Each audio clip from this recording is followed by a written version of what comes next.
This is CBC Nova Scotia News. Speaking out, the man shot at a controversial Halifax park criticizes the decision to cut security weeks earlier. Sounding the alarm, former tenants of this Halifax apartment building raised safety concerns following a recent fire. And full circle, a former Glace Bay champ will cheer on his son at the Little League Nationals. Scattered showers and a risk for thunderstorms overnight into early Saturday and then clearing as we work our way through the weekend. Your full forecast is coming up.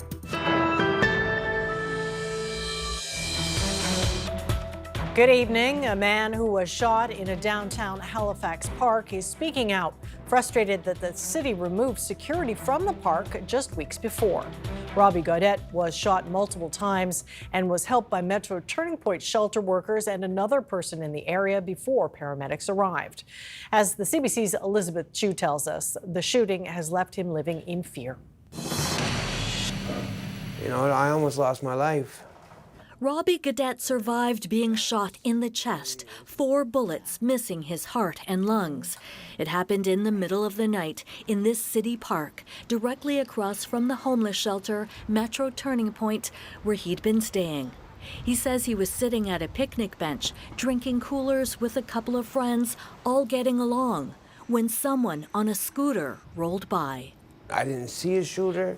I didn't, nothing. I didn't hear no gunshot. It just happened so quick. The next thing you know, I'm in a puddle of blood. Someone in the area and employees from the shelter rushed to his aid until paramedics arrived. You probably helped save my life and keep me alive by putting some pressure on my wounds, and I appreciate you guys. Thank you very much for your help. The installation of this park, CBC has learned, was controversial.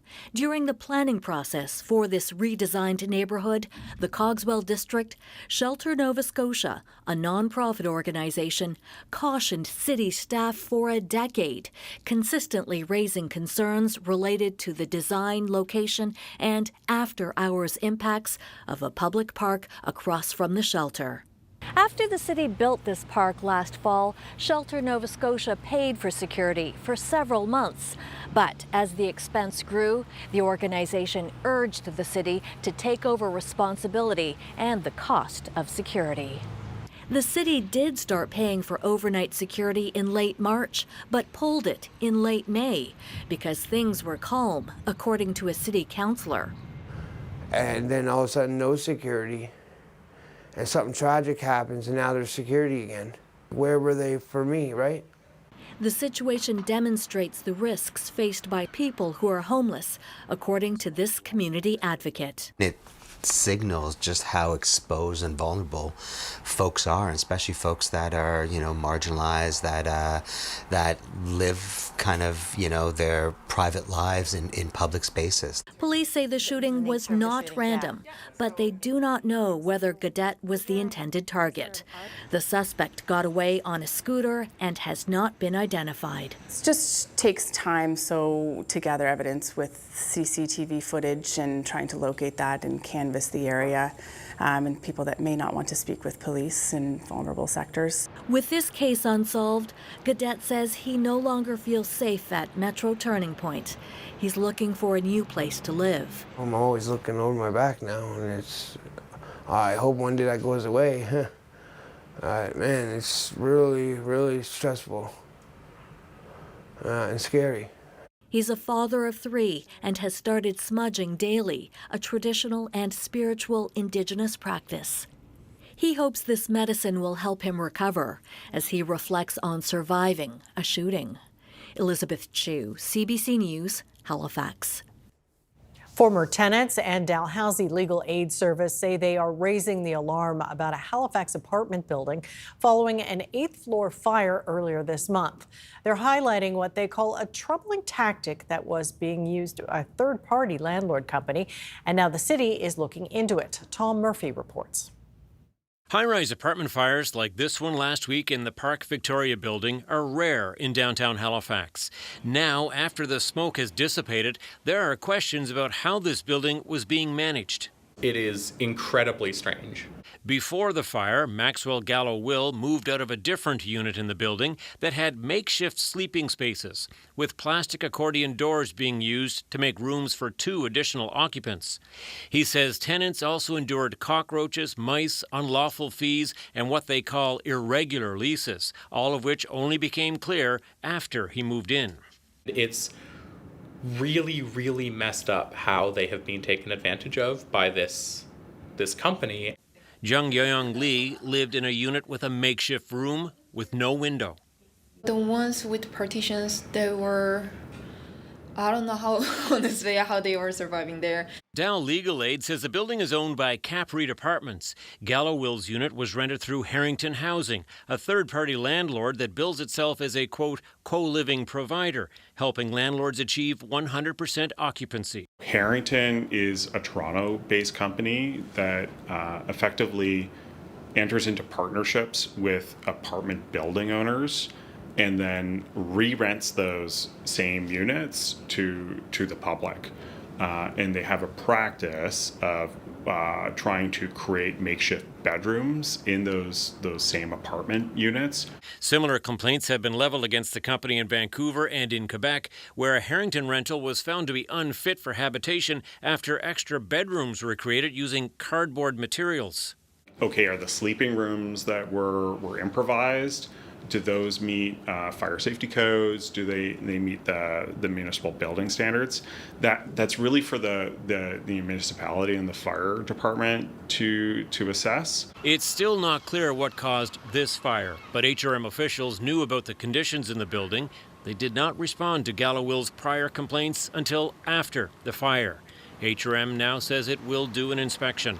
The building's owner, Capreed, says it does have some co-living units that are up to code. It says the unit that burned was not a co-living unit, and it does not have any current leases with Harrington Housing. Harrington Housing has not replied to our requests for an interview. Gallo Will won a tenancy board hearing in May, but to date he still hasn't seen the more than $3,100 he's owed. I don't want what happened to me to happen to anyone else. A word of warning, he says, and a cautionary tale for future tenants anywhere. Tom Murphy, CBC News, Halifax. WestJet is beginning to park its 737 aircraft across its networks. The move comes as thousands of passengers face uncertainty about their travel plans as they head into one of the busiest weekends of the summer. The flight attendants could be on strike or locked out as early as Sunday. A deal could still potentially be reached to avoid the work stoppage. Both WestJet and the union are still at the bargaining table.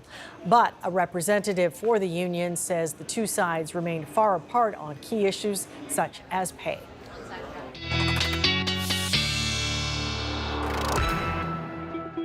And Ryan is here with a first look at the forecast. So a pretty nice Friday leading into a pretty nice sounding weekend. Yeah, the weekend looks good. We are going to have to keep an eye on some showers. Showers have been popping up this Friday afternoon into Friday evening. The risk for a rumble of thunder continues as well.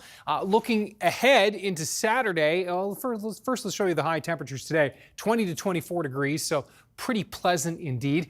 Temperatures are going to be back in that range for Saturday. Again, a chance for some showers early on tomorrow. The greatest risk is going to be Cape Breton and across that Northumberland shore. And then we're going to gradually clear the skies as we move throughout the day. The brightest part of the day is going to be the mid to late afternoon and into the evening, though you folks in the west will get into the sunshine a little bit earlier. Sunday, a more widespread sun and cloud mix. Yeah, the clouds will be dominant at times because the moisture is going to be increasing. We're going to see the humidity building in. Temperatures into the mid to high 20s. We're going to be feeling more like the low 30s when we factor in the humidity. And then those showers and thunderstorms roll back in for holiday Monday. For those who have a holiday, just make sure you're keeping an eye on the sky. Full 7 days coming up. All right, looking forward to it. Thanks, Ryan. Thank you. Cape Breton Regional Municipality may be facing a hefty bill to fix garbage collection after taking it in-house this spring. The Public Works Director is asking Council for an additional $700,000 to hire more staff. But some councillors say the director failed to plan properly. Kyle Moore reports. There were more questions than answers as councillors heard recommendations on how to move forward with garbage pickup in the CBRM. Public Works Director John Phelan is now asking council for $700,000 more to hire an additional 8 workers to cut down on overtime. Knowing that we only had 8 trucks and 8 people, and now you're coming looking for another 8 people, double the workforce, that tells me that that was not properly planned. I'm sorry, but that's the way I look at it. This spring, CBRM leased new trucks and hired 8 staff to take over garbage collection after the only bid from a private contractor came in too high. Complaints about lack of pickups immediately skyrocketed. Staff didn't show up for work and trucks broke down and could not get repaired. And if we're short $668,000, the ultimate question for me is, where are we going to get it? If we don't save that overall in our operations, potentially, we might have to draw from our reserves to balance our budget because we can't have a deficit in our budget. In February, Phelan told council the move to bring garbage collection in-house would eliminate budget pressures. He now says it was a big task and he's not done working on it.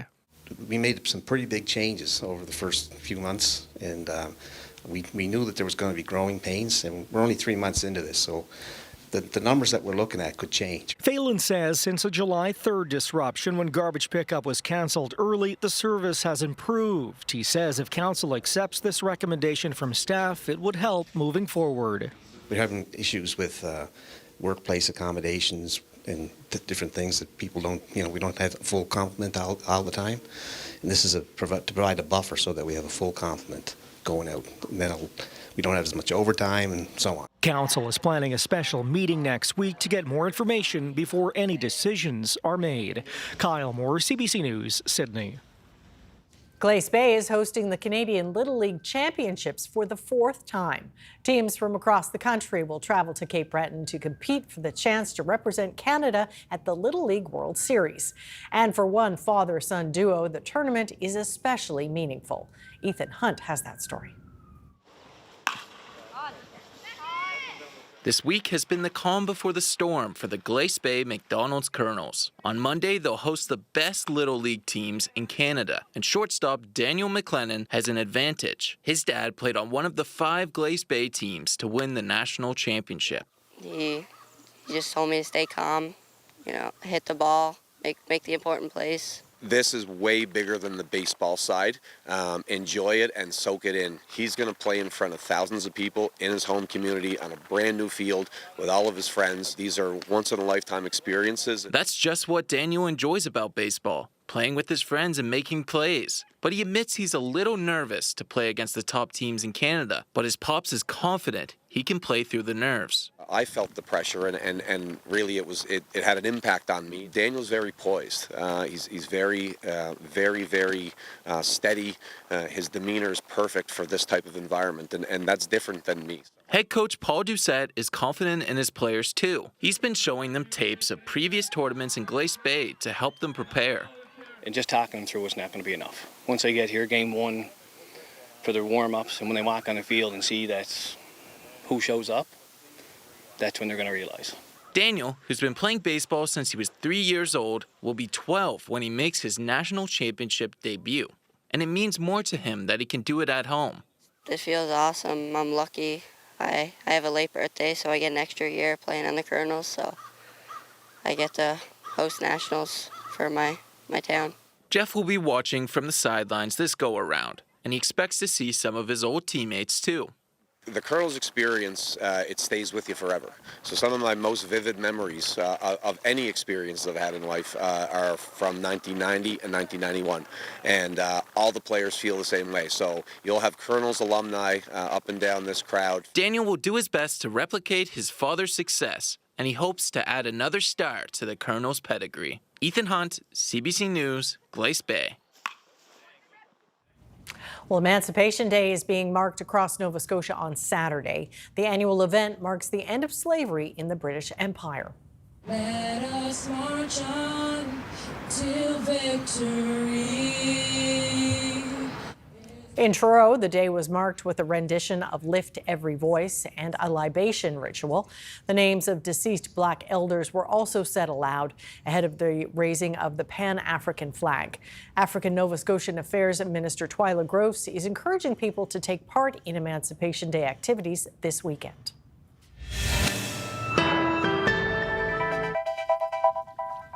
A foggy look at a dock on the Northwest Arm. Ryan is up next with the full weather forecast. We'll see you in just a few minutes.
And we've got Ryan back with the full weather forecast. So it sounds like an opportunity to get out and enjoy the weekend, as long as you plan it right. Yeah, that's right.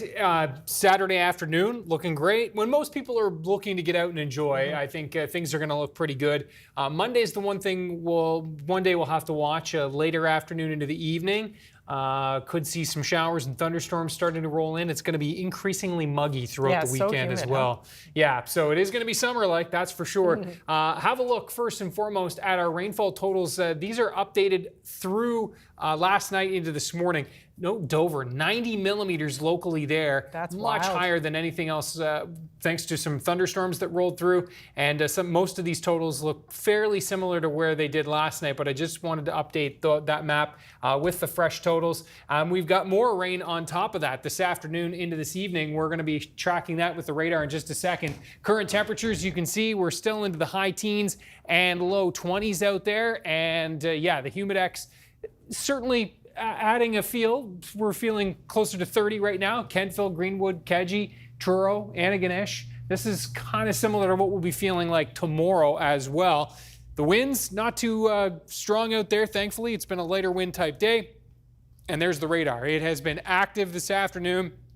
And we've had some severe thunderstorm watches and warnings with these cells that have been firing up this line, basically extending from inland Yarmouth County and Shelburne County, though starting to fizzle now, away from Yarmouth County. And you can see this is all working its way, excuse me, toward the Atlantic coastline, towards Liverpool. We're going to be looking at some heavier downpours here. This is heading towards Lunenburg as well. The main risk here is indeed heavier downpours, and these are slow-moving storms that could drop local amounts in the 10 to 20 to 30 millimeter range, and that line extends all the way up through New Ross, Hants County getting out of the mix, and this is starting to work its way into the Halifax area, though looks like it's starting to fizzle here, Stewiacke, and then across into Pictou and pushing into Antigonish County. And again, downpours the greatest risk here, so if you are heading out, be mindful that the roads could get waterlogged pretty quickly when it's raining this hard and these storms are pretty slow moving as well. So yeah, keep your eye in the sky through this evening. Stay safe. When the thunder roars, head indoors. That low will continue to move out. We're going to continue to see the risk for a shower or thunderstorm through this evening and then quieter overnight tonight. As we back things out, this is the low we're going to be watching that's going to be developing and moving in for Monday, though high pressure holding strong for Saturday afternoon and into Sunday. Temperatures across North America, St. John's just at 12, Iqaluit at 5, everyone else looking seasonal for this time of year. And as we look ahead into the forecast for tonight, we're talking about temperatures ranging between 15 and 18 degrees. So yes, it is going to be a mild night tonight with those chances for showers. This forecast model doing a pretty good job of showing where the rain is now. And you can see as we move through tonight, it will kind of fizzle through this evening.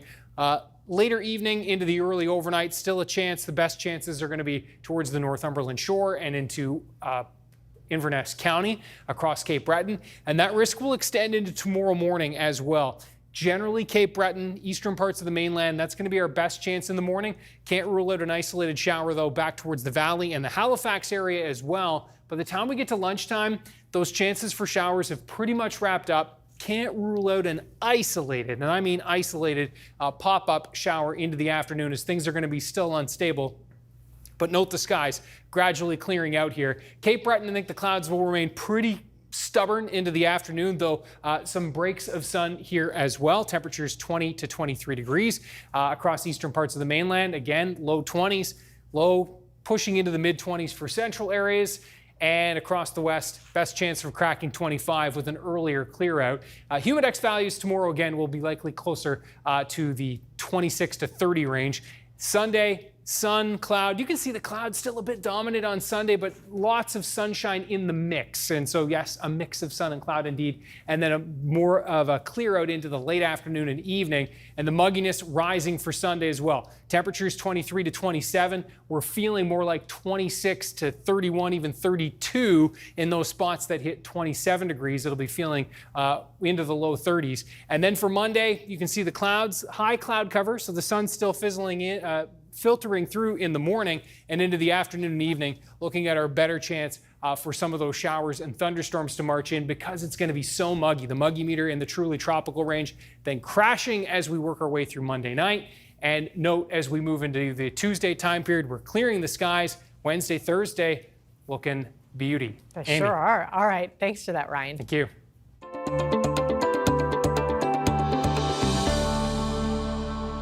A global campaign to support bees and other pollinators is hoping a project can bring some much-needed biodiversity to Canadian farms. Nancy Russell introduces us to farmers on PEI who are taking part.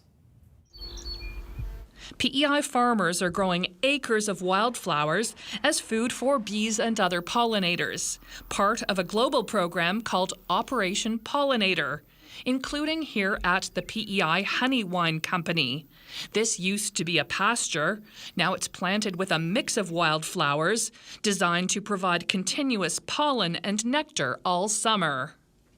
I was really excited because my neighbor participated last year and I saw the flowers that were growing in his area. And anything that brings more florals into our environment is very beneficial for the bees. Lipnicki says having more pollinators is important here. Well, we grow a lot of fruit crops on this farm, and every fruit crop needs a little help to get that pollination to give us a good yield. Operation Pollinator was introduced here on the island by the PEI Potato Board. The PEI Soil and Crop Improvement Association has run the program since 2024. To increase habitat and to increase biodiversity so that pollinators can thrive on PEI. Pollinators are also important here at the Hazel Grove Sugar Shack. Mike Beamish and his grandchildren enjoy looking for them here in their new patch of wildflowers. Make a huge difference. You know, it takes, if you think about like blueberries or Hascap berries, how many berries are on a plant? And all the flowers that have to get pollinated. This was planted in the spring. It's about an acre or so. Beamish says even a small field can make a difference. Maybe a small, some people may say insignificant, but if we all do our little steps, then it's going to benefit all of us down the road. Participants in Operation Pollinator receive seeds for up to 2 acres and $200 per acre towards planting costs. It will help us to increase the pollinator population that has been under steady pressure for the last 10 years. So it's one small thing we can do to help. On a quiet day, Charles Lipnicki says he can hear the bees and other pollinators here in this field. And that, he says, is a sign that Operation Pollinator is working. Nancy Russell, CBC News, Wheatley River.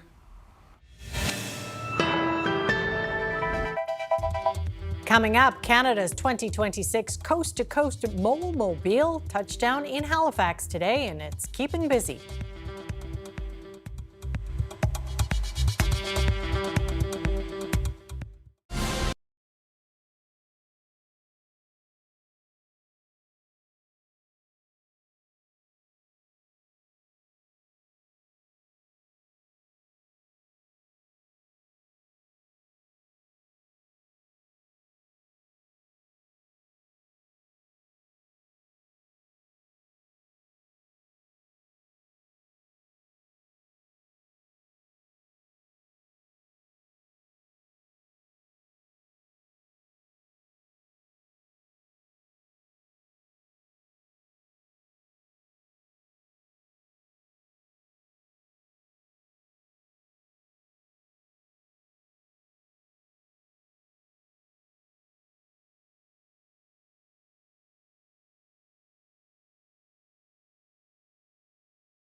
It's called the Mole-mobile, and the skin cancer screening clinic has just rolled into Nova Scotia. And for more on this, I'm joined by founder Fallon Katz, who is CEO of Melanoma Canada. So how did this whole idea get started in the first place? Well, it was back in 2023 was our first year, and we toured Ontario. It got started because we realized there's a huge shortage of dermatologists in Canada. We have 800 for a population of more than 40 million people. We were hearing from our patient community about the wait times to see a dermatologist, and so we got the idea to bring dermatologists to communities. We know the majority are practicing in major cities, leaving those in remote communities really without access. So how does it work? It works like a walk-in clinic, so it's first come, first serve. You can see the lineup. They've been lined up here since just about 7 o'clock this morning. And you fill in some paperwork for us, usually 1 or 2 moles or lesions of concern. Dermatologists will have a look using a tool called a dermatoscope, which allows them to see deep beneath the layers of the skin, make a more accurate diagnosis.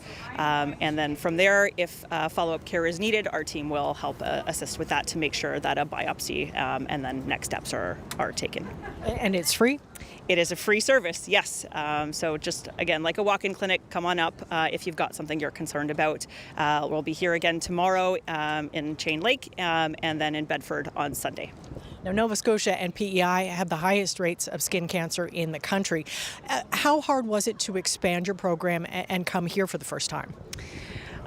It wasn't really hard. It's more so just ensuring that the dermatologists have the availability. Of course, we only operate Friday, Saturday, Sunday. Typically, we know they're busy in their clinics during the week, and we wanted to make sure that they're still able to fulfill their work obligations in addition to coming out and volunteering to help screen these communities.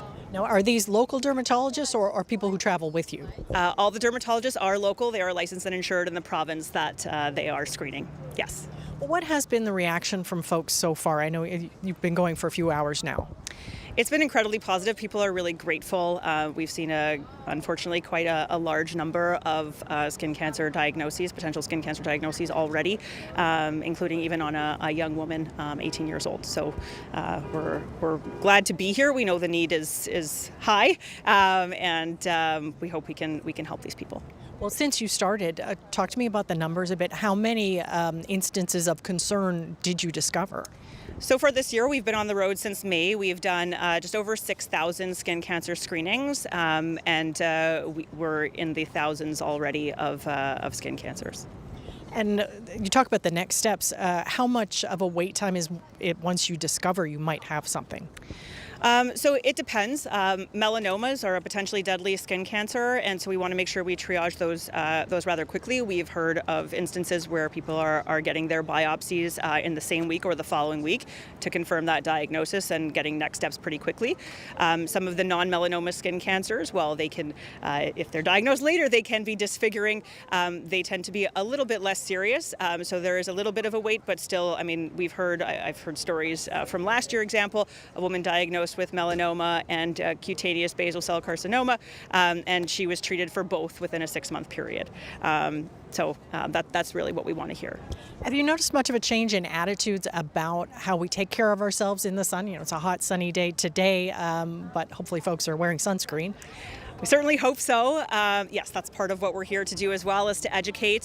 Skin cancers are one of few that are preventable, so we want to educate on the importance of sunscreen, covering up, wearing that broad brim hat, UV protective sunglasses. The attitudes are changing. We are a little bit more educated, but there is still some trends that we would like to curb. This UV maxing, tan maxing, where the younger generation is going out and when the UV is high, purposely to tan, is a really dangerous habit. We learned quite a while ago about cigarettes, but unfortunately that has not translated into understanding UV. It can kill. Melanoma kills 3 people every single day unnecessarily. Please ignore that trend and cover up, wear that hat, wear the sunscreen. What is the rationale behind Nova Scotia and PEI having such high rates? Do we know? A lot of time spent outside. Water also reflects the sun, so you get hit from the sky, you also get hit off the water. So outdoor lifestyle, outdoor workers face increased risk. So really any outdoor communities near water tend to have elevated rates. And you're going to be in all 10 provinces, is that right? We will be in all 10 provinces this year, yes. So we have a second unit. The second trailer right now is in Saskatchewan, and we'll be screening in Saskatoon tomorrow. Well, I know you're very busy. I can see the line over there. So thank you for stopping to chat with us. We appreciate it. Thank you for coming by.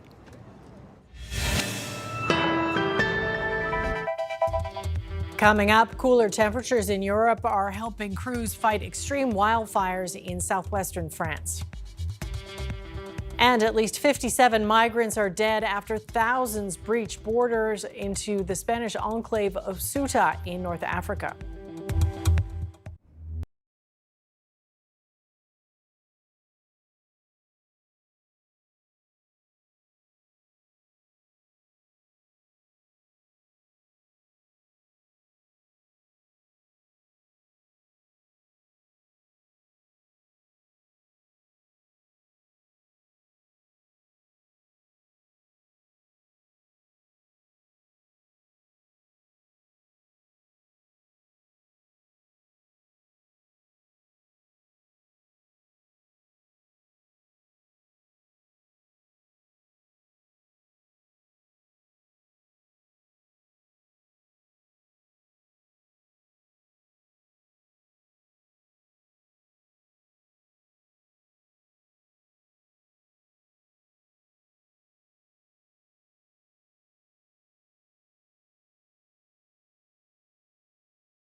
Welcome back. In parts of Europe, a break in the weather is helping crews make some progress against wildfires. Authorities in southwestern France say cooler, more humid conditions have caused a massive fire to weaken and allowed for thousands more evacuees to return home. The CBC's Nala Ayed has the latest from a town near Bordeaux. We are in the community of Saint-Jean-d'Illac, which is just west of Bordeaux, that was evacuated when the fire started last week. About 9,600 people who are just now in the last 24 hours have been given permission to return. Now, even so, There are dozens of firefighters here who are still working around the clock to ensure that there aren't fires that are still alive. So they're literally going through the ground, meter by meter, checking to make sure those smaller smoldering fires are not still active. What is helping them is a change in the weather yet again. Today it is cooler temperatures, there's higher humidity. That makes it easier to contain the fires. And officials in the Gironde region are saying that they're feeling confident about the fire currently being under control, that it has a definable perimeter. And so they are actually ordering about 144,000 people of the 220,000 people who were evacuated last week to be able to gradually return to their communities with a very vigilant eye on the weather. And of course, that always is unpredictable. Now, there are areas here that are still very far from being repopulated or repatriated. We were in the village of Le Porge yesterday, where more than 180 homes were destroyed by the fire. The conditions there are still very difficult. There are still fires around the area. In fact, while we were there, we saw small fires here and there kind of smoldering.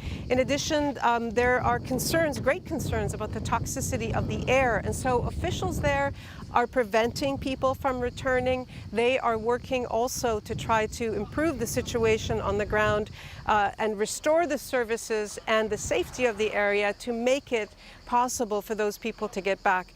In the larger picture, the transport to the area is still disrupted. Some highways are still closed. You know, the major train service is still not operable. So, and stores, of course, are still closed in many of the areas. So the situation here is far from normal, and it will take weeks before it is hospitable to the residents of the area, and it will take years before it returns to anything resembling what it was before the fires.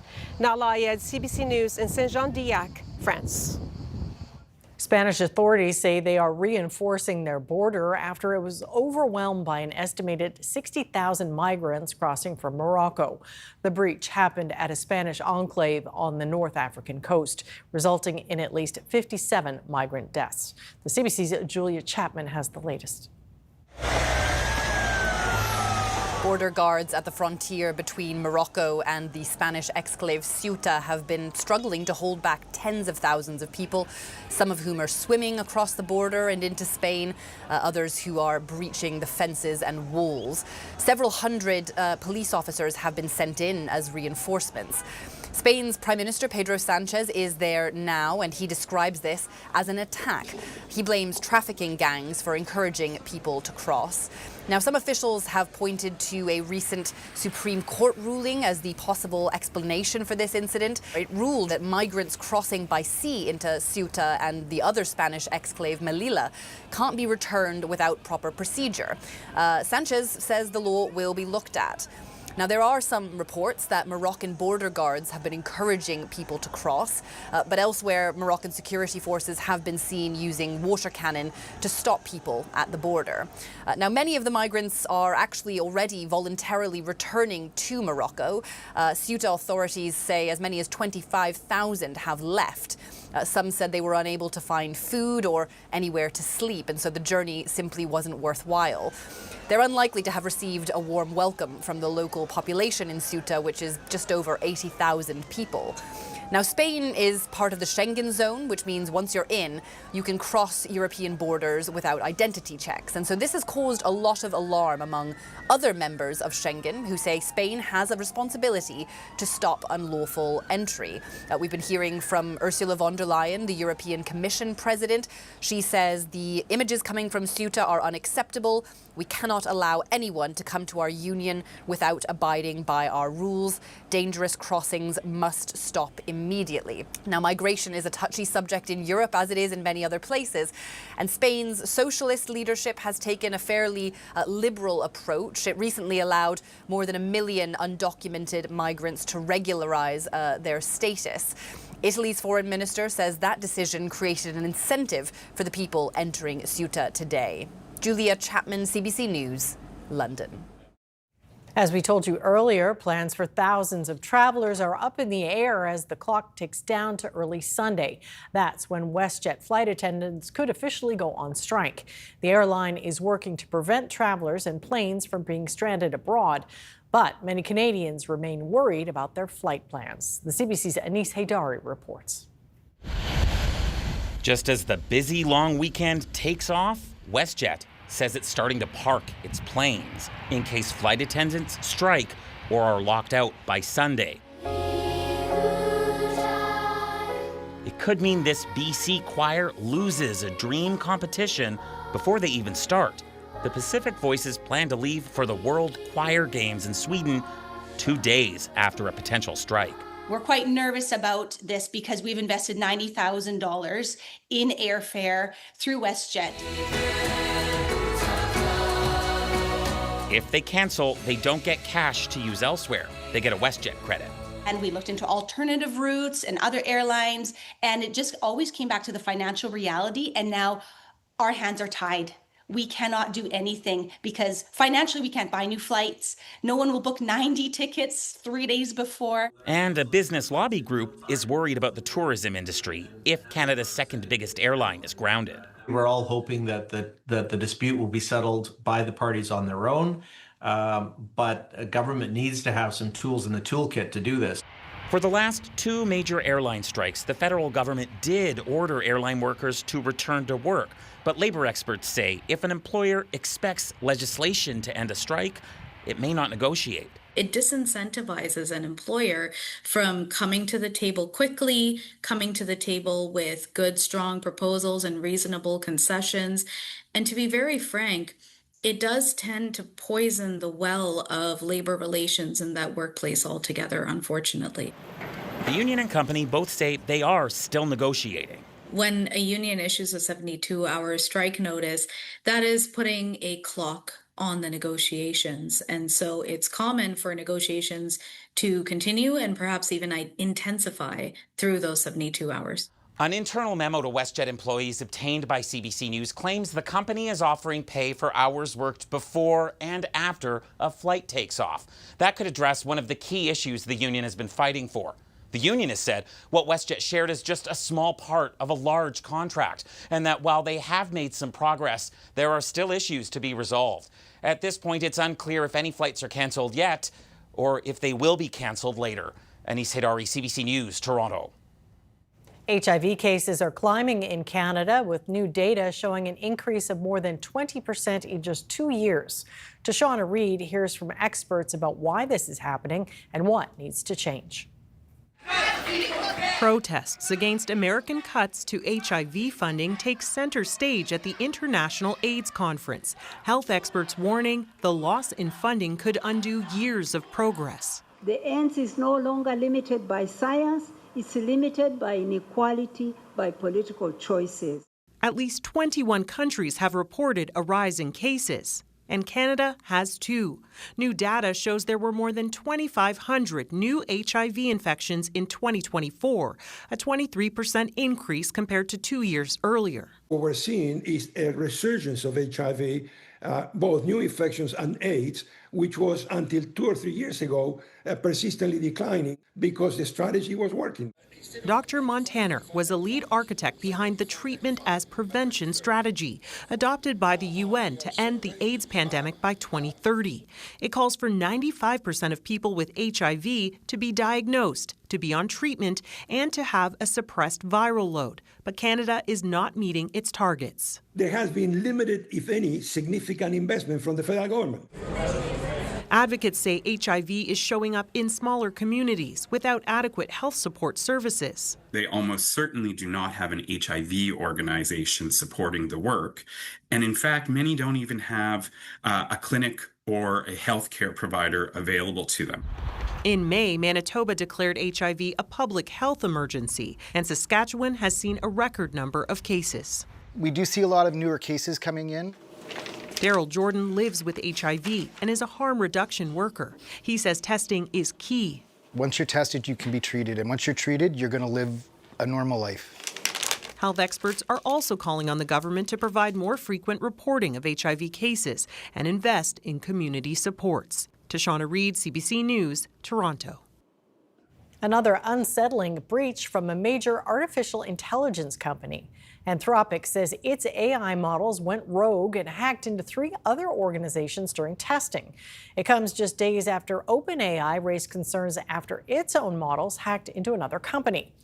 Anthropic said it had launched a large-scale cybersecurity review in response to the OpenAI incident and discovered its own breaches after reviewing 141,000 evaluation runs. Anthropic said its models compromised the organization's security features by using basic techniques like exploiting weak passwords. Together, the incidents are raising questions over how AI can be safely kept under human control. Telecom giant Bell is reporting a surge in copper wire thefts across the country. Thieves target telephone lines to cut out and sell the valuable material. As Nisha Patel explains, the impact of the crime can be widespread and costly. At this Ontario salvage yard, founder Gary Dvorkin says more people are coming in trying to sell copper scraps. If you bring in 100 pounds and you get $700 or $800, that's a lot of money for most people. The metal is used in everything from electric cars to data centers to telephone lines. Soaring demand pushed prices up 44% over the past year. That's making the metal a target for thieves. These days, Dvorkin is extra vigilant. I'd say we look out all the time. We do. If somebody's a new customer and they bring in a lot, the guys are told, our guys, to ask them for a driver's license. Electrical infrastructure has been tampered with, sparking power outages and damage. Telecom company Bell says it recorded almost 1,000 incidents of copper theft and vandalism across Canada over the first half of the year. That's up 78% compared to the same time last year. People are getting more and more organized and creative in how they do this, so it's becoming a bigger issue for everybody right now. Bell says thieves are cutting down telephone lines to remove the copper wire inside, and sometimes cut through fiber optic cables too.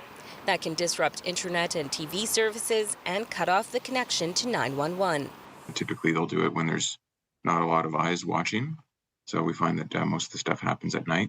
The majority of theft is taking place in Ontario, though there's been a serious uptick in New Brunswick and Quebec. We need people that are working around the clock to repair these services and bring in specialized equipment, so it can be quite costly, and each incident would be maybe in the tens of thousands of dollars or more.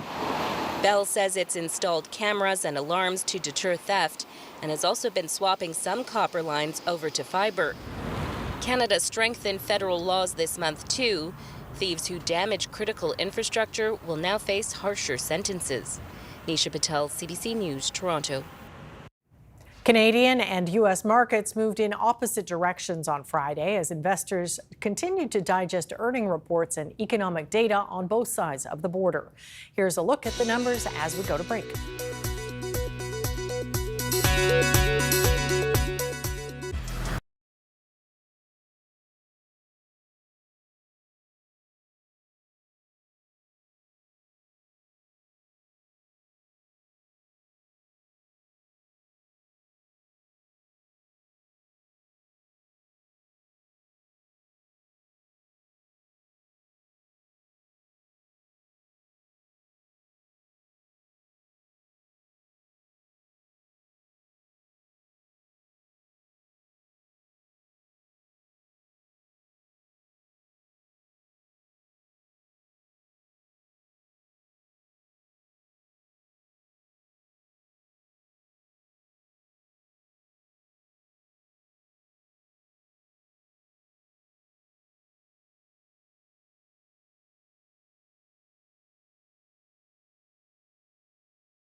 And we are back. It's hard to believe we're saying goodbye to July.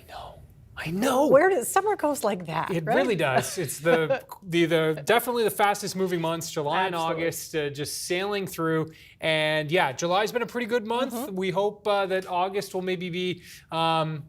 We also still want to get the rain, but maybe a few more just brilliant weekends. We've had a few. Well timed. Yeah, for sure. Let's have a look at our viewer picture of the day. We're going to zoom in on Lawrencetown Beach, and the fog monster was looming today, lurking in and out, and Janice Young with this great shot, the sun and the fog, with a beautiful shot indeed from Lawrencetown. Ryan's picks at cbc.ca.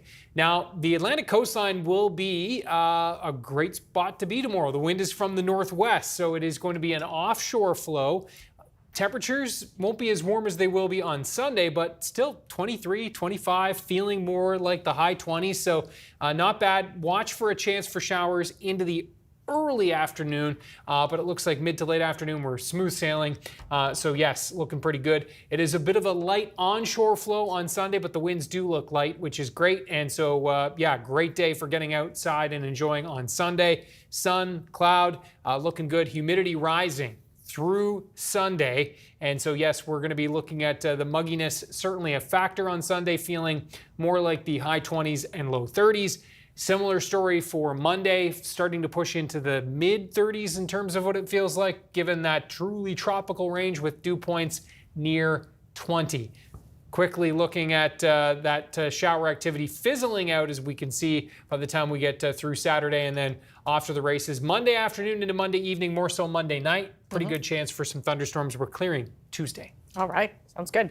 Well, thousands of rubber ducks took the plunge in a race for charity in London. Some spectators cheered on their favorite bright yellow toy from the sidelines as they bobbed towards the finish line in a popular city canal. Others joined the fun by paddleboard or boat, helping guide the ducks along their 100-meter stretch. The annual fundraising event invites people to sponsor a duck. Proceeds benefit seriously ill children in hospital. Wonder who won? Yeah. That is it for us tonight. Thanks for watching, and we'll see you next time. Have a great weekend.